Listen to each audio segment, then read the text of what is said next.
இது பாருங்கள் ஃப்ரெண்ட்ஸ், இது சொத்தை. இதில் ஒரு செடி என்னால் பராமரிக்க முடியாமல் போனால் சொத்தையும் இந்த வெள்ளை பூச்சியும் வந்துடுது. இந்த இதுலேயும் வெள்ளை பூச்சி இருக்குது. இதே கொஞ்சம் இன்னும் சீக்கிரமாக பார்த்தா தான், இல்லைன்னா இந்த மாதிரி சொத்தை காய் மட்டும்தான் இருக்கும். பாருங்க, உதவாதுது அந்த சொத்தை காய்.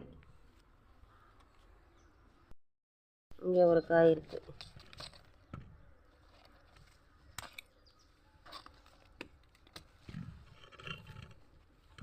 கொஞ்சம் சொத்தையாக இருக்கு.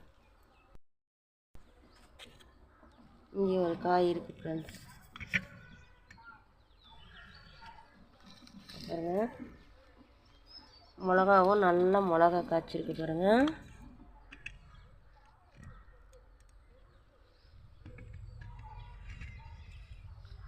நீங்கள் வேறு க்ரோ பேக்கில் மாற்றி வச்சுட்டேன் ஃப்ரெண்டு. சின்னதாக இருந்தது, நல்லா வேர் விட்டு நல்லா காய் விடுன்னு சொல்லிட்டு மாற்றி வச்சுட்டேன். நல்லா வந்துட்டுருக்கு. எவ்வளோ பெரிய காய் பாருங்கள், சொத்தையும் இல்லை. இது கருப்பாக இருக்கிறது சாம்பல் தெளித்தேன், அதனால் அந்த மாதிரி இருக்குது. வேறு எதாவது இதே மாதிரி யோசிச்சுக்கோங்க.